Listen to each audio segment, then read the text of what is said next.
The rain was unrelenting. Midnight in Charleston meant empty streets slick with reflections of streetlights and old ghosts.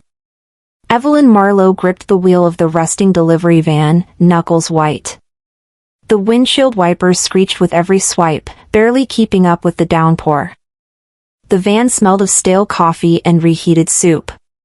A crumpled chef's coat lay jammed into the glove box, buried beneath receipts and resignation letters she never sent. Bon Appetit still had her on their homepage, the Queen of Southern Flame. That was 3 days ago. Now, she was delivering food in plastic bags to late-night law offices. 3 days, she muttered. From James Beard nominee to this. Her reflection caught in the side mirror. Dark circles, cracked lips, eyes too tired to cry. The kind of face you only get from betrayal, slow, total, and very personal. Lightning lit up the corner of Meeting Street. She pulled into the slick parking lot of a law firm she once catered for. The brass letters on the glass door mocked her, Wright and Peton, attorneys at law. She shut off the van. Rain drummed on the roof like an impatient reminder. This office used to serve her champagne when she walked in. Tonight, she was expected to leave food at the side door. A blink of thunder, and memory swallowed her whole. They were laughing, back then. Her staff. Her family. Her kingdom. Evelyn moved through the polished tile of Marlowe's flagship restaurant like a conductor guiding a symphony. There was harmony in the chaos, tossed herbs, bubbling stock pots, the sound of her sous chef humming Nina Simone. Inspector Dean Cooper showed up unannounced. Everyone tensed, except Evelyn. She welcomed him, shook his hand, and offered him a seat at the bar. "Let me cook you something special," she said. She made seared scallops in white wine beurre blanc. It was a dish she'd served to governors and Grammy winners. She watched him take one bite, smile, and then it happened. He staggered. Clutched his stomach. The bar stool tipped. He hit the ground, gasping. Panic. Shouting. Her pastry chef dropped a tray of creme brulee. Evelyn knelt, shouting for someone to call 911. Dean's lips turned blue. By the time paramedics arrived, he was unconscious. It was chaos, but nothing compared to what followed. An iPhone video surfaced within the hour. Blurry, but clear enough, Dean Cooper keeling over mid-bite. Headlines followed. Charleston star chef under suspicion. Did Evelyn Marlowe poison a health official? She barely had time to remove her apron before the cops came. It happened in front of a full dining room. They cuffed her. Her hands smelled of truffle oil and saffron sauce. Patrons gasped, phones out. One man muttered, "God, not her too." She didn't speak until they pushed her into the back of the cruiser. "I want a lawyer," she said, voice shaking. The holding room smelled like mold and cold coffee. Evelyn sat beneath a flickering light, arms crossed. On the mounted TV, her mother's face appeared. Vivian Marlowe, Southern debutante turned health advocate, stood at a podium.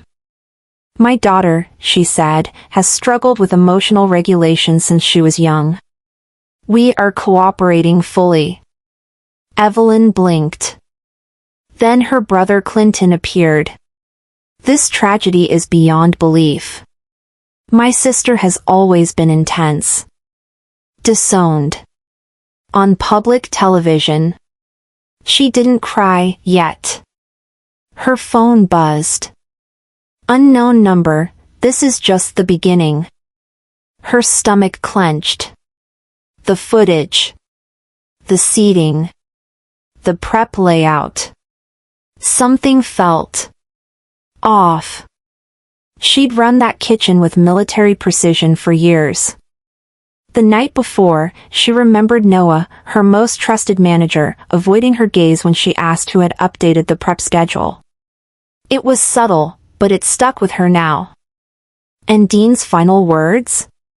Whispered like a curse, just before he blacked out. Something's wrong. They released her on bail the next morning. No one met her. Not even Lydia. Just Rain. Her townhouse key didn't work. The lock had been changed. She pounded on the door until a man in a uniform, new security, opened and handed her an envelope. Her mother had transferred the deed. Last month. There was no argument. Just a signature. Her lawyer left a voicemail. Due to a conflict of interest, we'll be stepping back from your case. Click. She tried to access her business account. Frozen. Fraud alert. All her business cards declined. Thanksgiving. It returned in a flash. She'd argued with her father, Gregory, about stepping away from tradition, about bringing her own style into the family's holiday menu. He'd said, "You're not a Marlowe when you disrespect legacy." Now, she stood alone, soaked to the bone, holding nothing but a notebook. It had belonged to her grandfather, Walter. The only person who ever said she'd surpass them all. She flipped through the pages, then clutched it to her chest. The storm beat on the windows. "They want me erased," she whispered. "Have you ever been betrayed by the people who raised you? What would you do if your own mother framed you for murder? Comment below if you've ever had to rebuild your name from ashes." She turned her eyes toward the office across the street. The one where everything had started to unravel. And walked across the street. The TV was already on when Evelyn opened her eyes. The voice of her mother, calm, measured, filled the cramped apartment. "I've always known Evelyn had a volatile nature," Vivian said, her pearl earrings gleaming as she sat comfortably on the morning talk show couch. "This behavior, while tragic, is not entirely surprising." Evelyn sat up, a dull ache in her chest, and reached for the remote with a shaking hand. Another channel. There was Clinton, her brother, in a pressed navy suit and that same politician's smile. In light of recent events, the board has temporarily removed Evelyn from all operations within the Marlowe Group. "We are working hard to restore public trust." Her phone vibrated on the nightstand. Text from Marco, sous chef.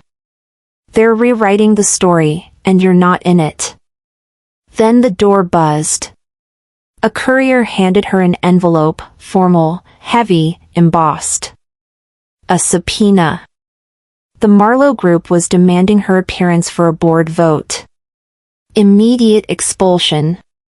She dropped it on the kitchen counter and opened her laptop. Comment sections on food blogs, news outlets, even her own former restaurant's page. She always seemed unstable. Too ambitious for her own good. She's lucky she wasn't arrested again. Evelyn stared at the glowing screen. "They didn't even try to call me first." The boardroom smelled like overripe citrus and cold coffee. Her heels clicked against the marble, but no one looked up. Clinton sat at the head of the table. Vivian beside him, wearing navy instead of black. A power play. No one moved when Evelyn entered. No one smiled. Clinton cleared his throat. "As of December 1st, per mother's transfer of stake, I assume full voting control. This motion is a formality." The words clanged in Evelyn's skull. "You transferred your shares?" she asked, eyes locking with Vivian's. "To him?" Vivian didn't blink. This family needs leadership, not sentiment. It hit harder than any slap. Evelyn looked around the table, faces she had mentored, partnered with, even cried with during staff funerals. Cowards. Paper loyalty. Her eyes landed on Noah. He looked down. Camille? She shifted in her seat, avoiding Evelyn's stare. Afterward, Evelyn followed Camille to the parking lot. Cold air whipped between them. Camille, she shouted. Camille turned, startled. Then guilty. From across the lot, Noah walked up, too close, too familiar. Camille touched his arm. They kissed. Evelyn froze. Camille didn't run. Didn't even deny it. We didn't plan this, she started. But you didn't stop it, Evelyn shot back. Camille exhaled, then stumbled. He promised me a restaurant in Paris. Evelyn's silence was louder than any scream. You knew, she said. You both knew the board would oust me. Camille flinched. It wasn't supposed to go this far. You lied to my face. Evelyn's mind drifted. Noah, desperate for a second chance. Years ago, he'd been caught plagiarizing a seasonal menu from a Michelin bistro in Montreal. Evelyn had vouched for him. Called it inspiration. Buried it. She remembered her father's voice on the voicemail from that morning. You were never really one of us. Gregory had always talked about legacy. Bloodline. Marlowe isn't just a name, he once said. It's a standard. She thought he meant excellence. Now she saw the warning in those words. The judgment. The trap. The key clicked, but the door didn't budge. She tried again. Nothing. Her neighbor cracked their own door open.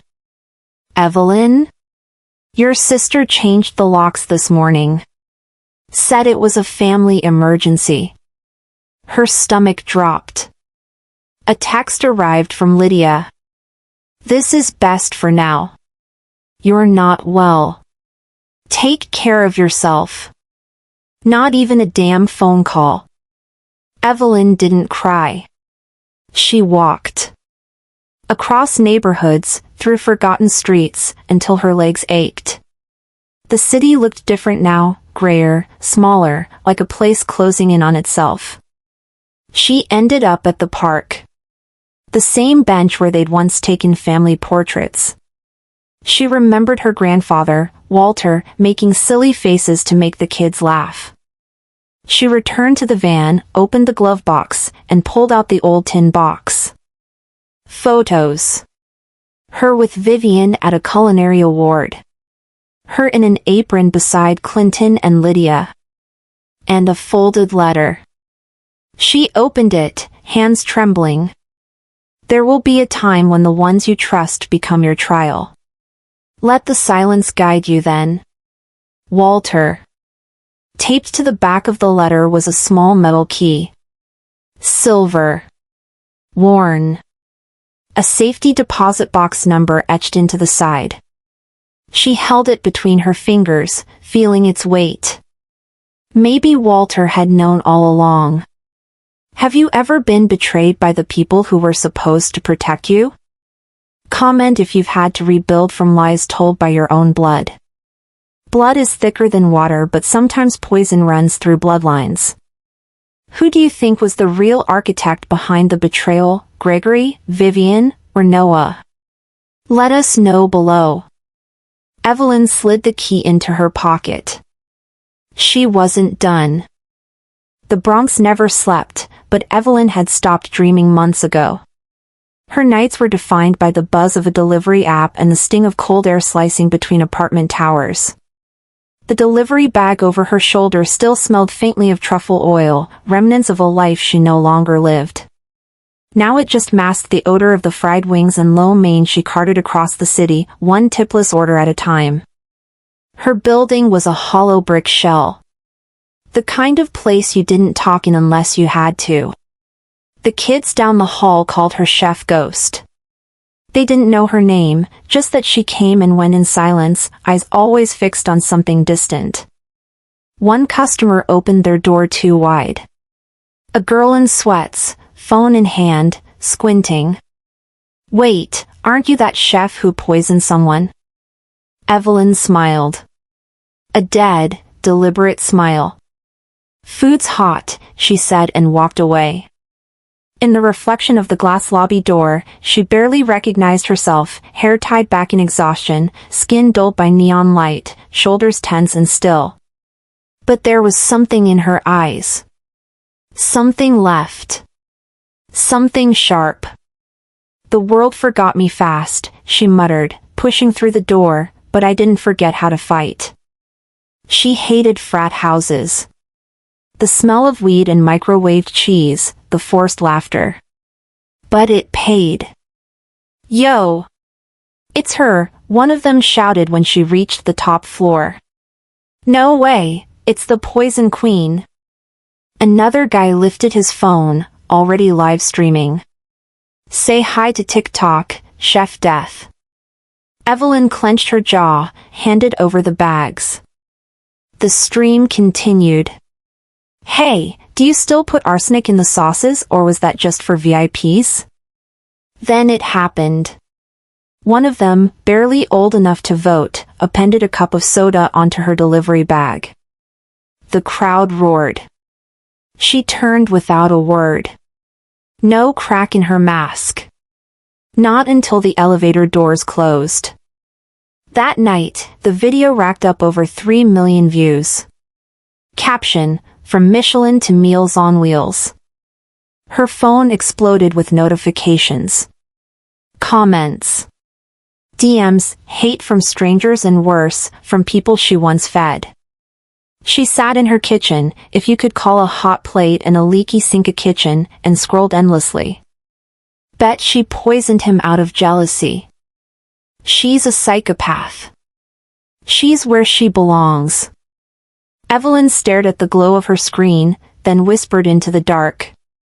The world breaks everyone, and afterward, some are strong at the broken places. Hemingway. Her grandfather's favorite. She turned off her phone. Didn't flinch when it vibrated again. And again. She just sat there. Breathing. Not hiding. Rain slashed sideways as she zipped down Jerome Avenue on her scooter, blinking through fogged goggles. The night was heavy, even by Bronx standards. One more delivery. That's all. At a red light, it happened. 2 figures in hoodies darted from the shadows. One yanked her off the scooter, the other grabbed her bag. Phone. Wallet, one barked. She resisted until she saw the knife. They vanished into the maze of alleys before she could scream. She chased them anyway. Sprinting past garbage bins, slipping in puddles. She stopped when the blade flashed again. She stood frozen. Drenched. Watching them vanish into a world she didn't belong to anymore. She didn't call the cops. Too many questions. Too many cameras. Too much risk. Instead, she walked 4 blocks to a 24-hour diner. Wet hair plastered to her face, hands shaking. The waitress gave her a coffee. Rough night? She asked. Evelyn nodded. Didn't answer. You learn who you are when no one's coming to save you, she said to herself, tracing the rim of the cup. On the table, her soaked notebook lay open. The last page curled, water-stained, but one name remained visible in her grandfather's handwriting, Walter. Morning brought no peace, only motion. Another order. Another address. This one downtown. A law firm. The receptionist blinked at her. Wait here a moment, Mr. Denham's been expecting you. Evelyn frowned. She hadn't used her real name on the app. A few minutes later, a tall, silver-haired man emerged. kind eyes, tailored suit. He looked like someone who still read newspapers over breakfast. "Ms. Marlowe," he said. "Your mother left something for you. But she made sure it came through me." He handed her a thick envelope, sealed with red wax. The Marlowe family crest pressed deep into it. Evelyn turned it in her hands. Inside, a single line, "Open this only when the noise has quieted." Arthur Denham met her eyes. "Your grandfather trusted you would know when that time came." She slipped the envelope into her coat, thanked him, and left. The city hadn't changed. Still cold. Still loud. But something inside her shifted. As she stepped out into the street, thunder cracked, and from her pocket, the small safety deposit key slipped out, tumbling to the ground, catching a flash of lightning on its edge. She picked it up. Maybe the noise was finally quieting. Have you ever lost everything and had to start from the bottom again? What's worse, being hated publicly or forgotten completely? In America, they say hard work saves you. But what if the system decided you were already guilty? If you were Evelyn, would you fight back or disappear for good? Let us know below. The rain came light at first, mist curling over the stately brick walkways leading up to Denham and Associates. Evelyn stood outside the heavy oak doors, brass knob cold in her hand, a breath held too long escaping her lungs. This was the first time she'd worn something close to formal in months. Still, the shoes were second-hand and the blazer had a faint stain near the cuff, unnoticed by most, but not by her. Arthur Denham welcomed her with a warmth that felt out of place in rooms like this. "Your grandfather," he began, gesturing for her to sit, "told me you'd know when the key turned." He handed her two things, a sealed envelope and a small brass key, its edges ornate, Marlowe crest pressed into its head. She felt it before she read the words, Walter's presence. The letter inside was handwritten, clean, precise. It read, "You are not my child by blood, but by trust." She reread it. Again. Then again. "I'm smart enough to know what that means," she whispered, but shocked enough to feel dumb. Arthur smiled with something like sorrow. "Your grandfather trusted you when you were weakest." Then, without another word, he stood and left the room. Evelyn stayed seated, the letter open in her lap, the key cradled in her palm like a relic. She left the law office minutes later, disoriented but burning inside. What if they didn't accuse me to stop me? What if they accused me to silence me? The Marlowe estate hadn't changed. The gates still bore the same iron initials. The windows still glowed with a fire she once believed was warmth. The rain had returned, harder now, soaking the windshield as she parked just down the hill. She didn't go inside. Instead, she drove around to the old storage building on the estate grounds, Walter's Vault, he called it. She used the key. The heavy door opened with a reluctant groan. Inside the safety deposit box was a stack of taped cassettes, a worn ledger, and a cassette player she recognized from her childhood. She clicked the first tape. The static gave way to a voice. Her mother's.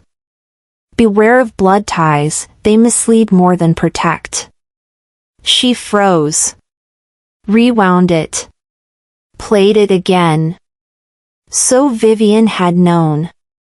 Not naive, just resigned. That made the betrayal worse somehow. Have you ever heard a warning too late? And then wondered why you ignored it? She copied the audio to a USB drive, then photographed the ledger pages, names, dates, and trust transactions.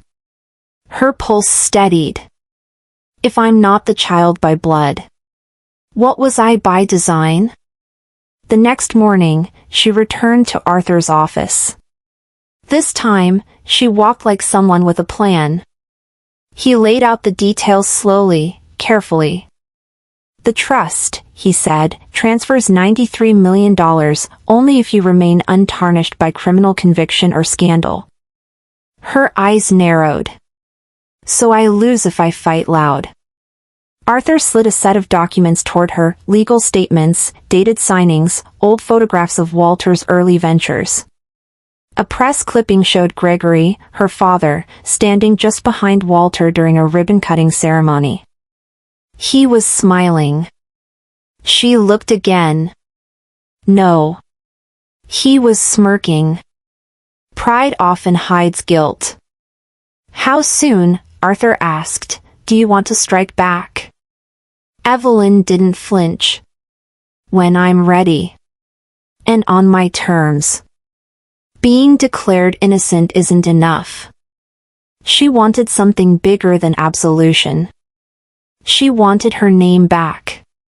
And she wanted them to choke on it. If you had to reclaim both your name and your inheritance, which would you fight harder for? The terrace behind the estate looked out over acres of damp grass and whispered ghosts. Evelyn stood under the covered arch, thunder grumbling in the clouds like an argument waiting to resurface. She held the key loosely now.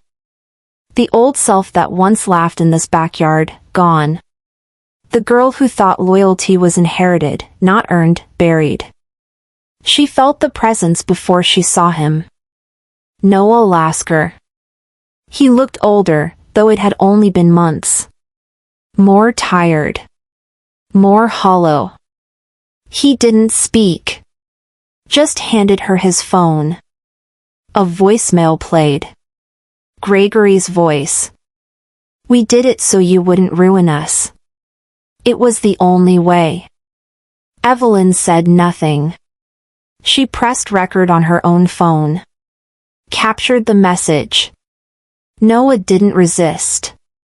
I thought I could stop it, he said. But I didn't. She turned toward him. Her voice was steady. Measured. The storm passed through me before, she said. I'll let it walk back through them. As she turned to leave, the key slipped from her fingers. It hit the stone, bounced once, then rolled into the wet grass. She knelt to retrieve it. For 1 second, she saw it. A figure, unmoving, in the upstairs window. She froze. Then the thunder cracked again, loud and long. She stood on the wet grass, key in hand, heart steady. Wondering if the fight she just started was real. Or if this was only the calm before the blast. The courthouse smelled faintly of marble dust and nerves. Evelyn stood at the base of the stairs, clutching the USB drive in one hand, the ledger in the other.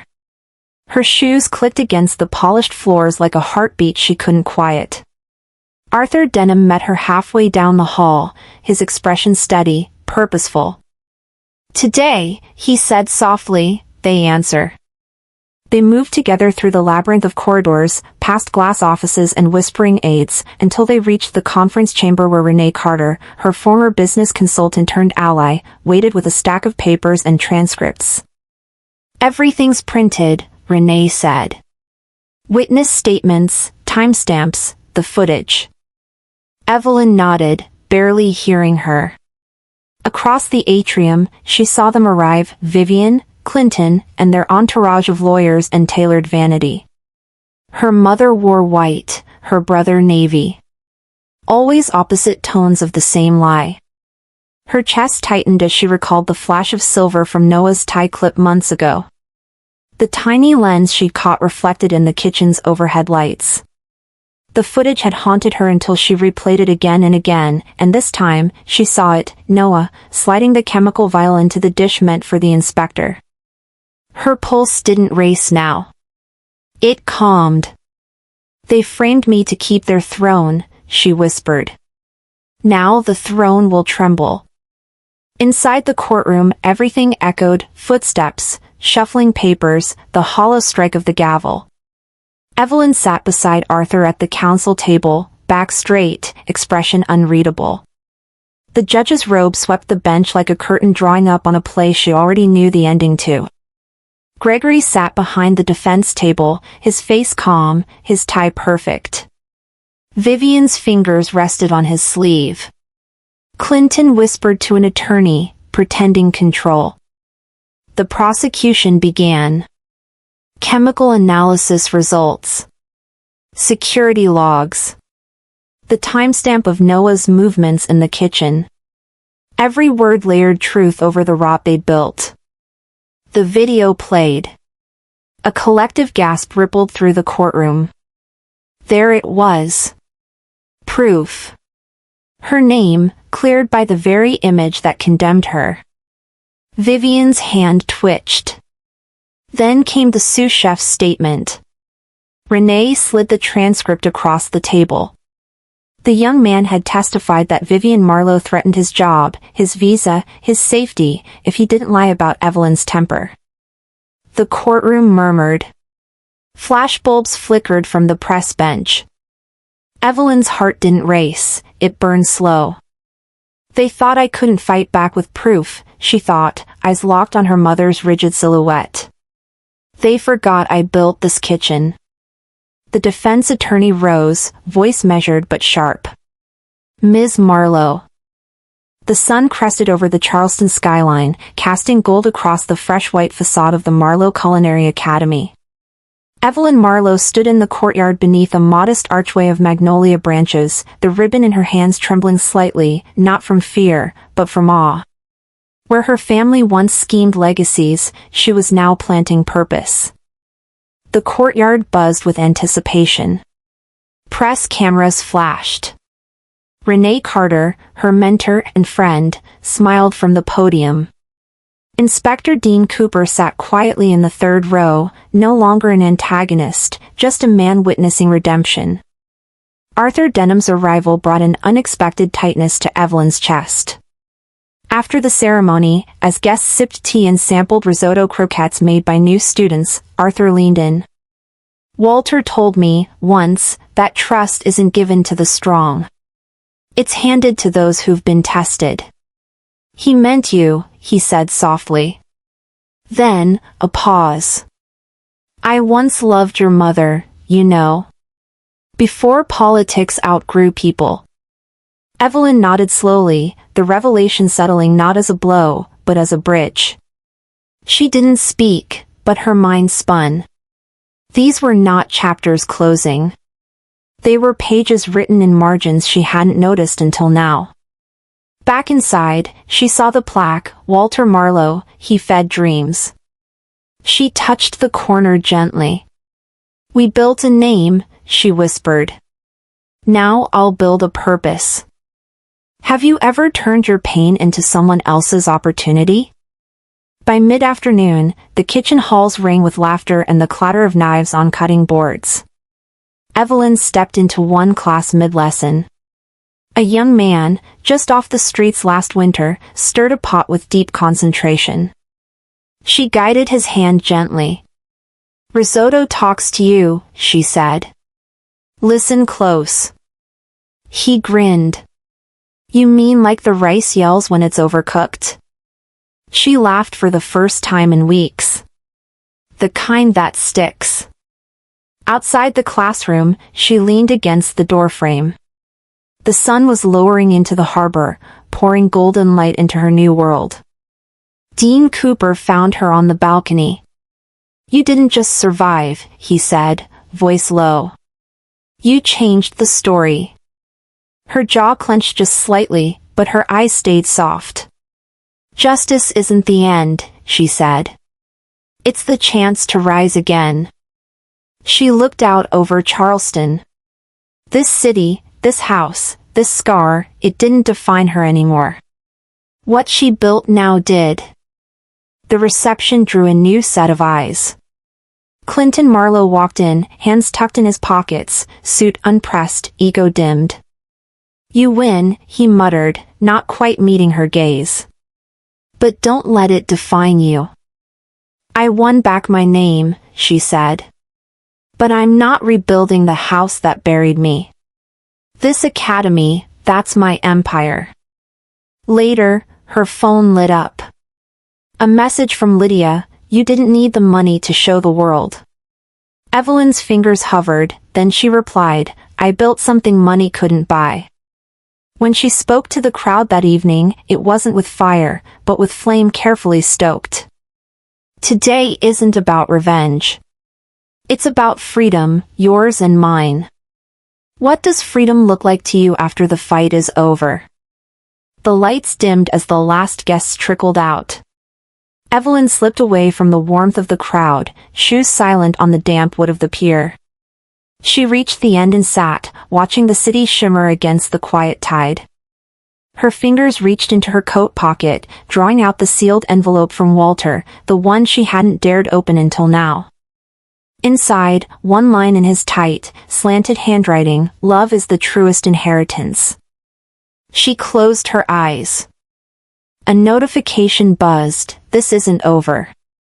She silenced the phone, slid it into her pocket, and looked back at the glowing sign across the water. Marlowe Academy, grand opening, enrolling now. Under that flickering neon light, Evelyn stood not as the victim she once was, but as the leader she had chosen to become.